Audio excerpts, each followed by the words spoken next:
On the issue of Utamaduni Day, I was actually very keen to listen to both the mover and the seconder to see what reason we want to remove Utamaduni Day other than the fact that it is aligned to Moi. And we may not like Moi for whatever reason. I mean, I have no problem with Moi. I don't understand why we want to remove Utamaduni Day, and yet we create impromptu environmental days or tree planting holidays.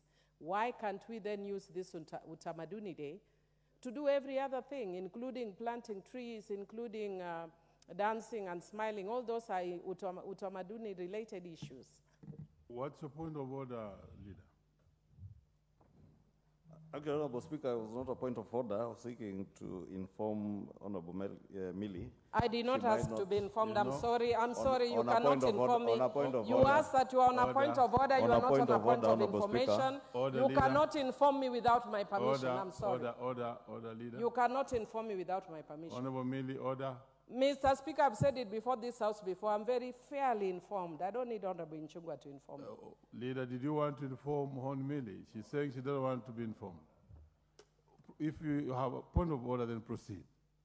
And I thought it was a point of order. Yes, Chair, because Honorable Millie might not have been there when we were moving the bill, and she is debating the bill as it is published, but I did indicate at moving that clause is part of the items that we intend to amend for deletion, because there has been a change following what happened on Utamaduni Day this year.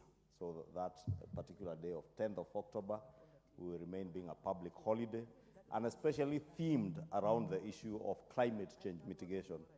And as much as Millie did not want to be informed, it is good for her to just learn that without being informed, but now she can learn something. Chair, I like to learn things which are substantive, which are intellectual.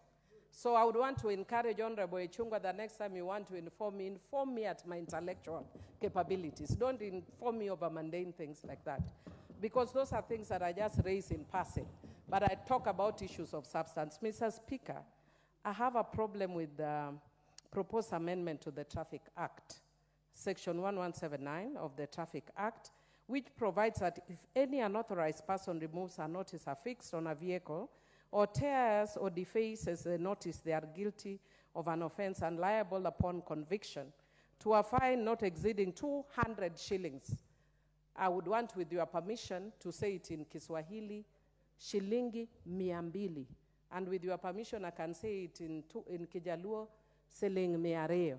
Order, Millie. I sought your permission, Mr. Speaker. I never gave you any permission to go I do apologize then. Proceed, Millie.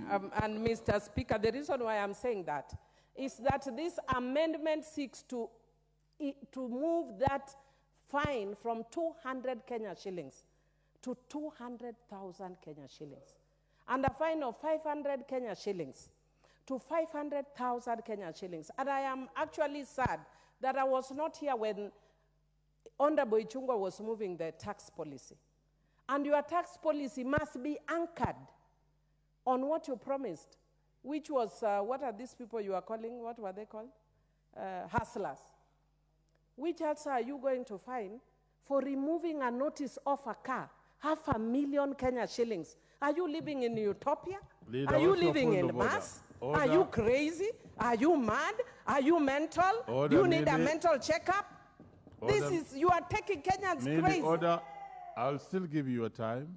This is the sweetness of debate. What's your point of order, Leader? Honorable Speaker, is a member really in order?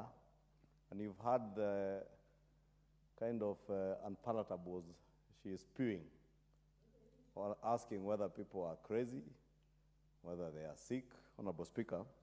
But more importantly, we are debating the Statute Miscellaneous Amendment Bill. And we concluded debate on the tax policy motion, which was passed this morning. As usual, Millie Odhiambo was not in the House.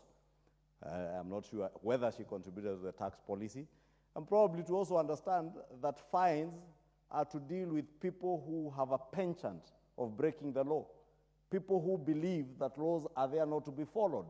And therefore, Honorable Speaker, I would want you to get the Honorable Millie Odhiambo to restrict herself to the debate on the issues here. The tax policy debate was concluded and we voted on it in the morning.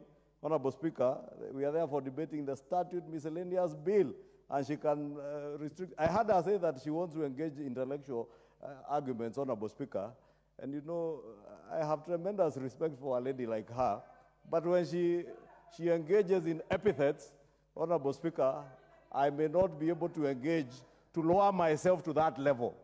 You know,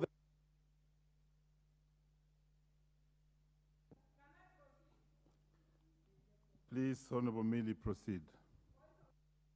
Thank you, Mr. Speaker. Mr. Speaker, I just want to but indicate that this is what I was talking about when I talk of intellectual engagement.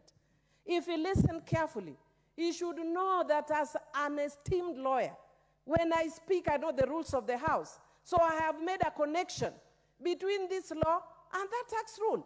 It is actually completely and utterly allowed under our procedures. I made a connection, and I made a connection that says that their policy must be linked with the law that they pass. Your policy cannot be divorced from the law. The law must follow the policy. So I want to tell Honorable Imani Chungwa that indeed he knew. He actually prophesied that I was going to say something about him. That's why he preempted. And I will repeat, are you mental? Are you out of your mind? Think about Kenyans that you are harassing.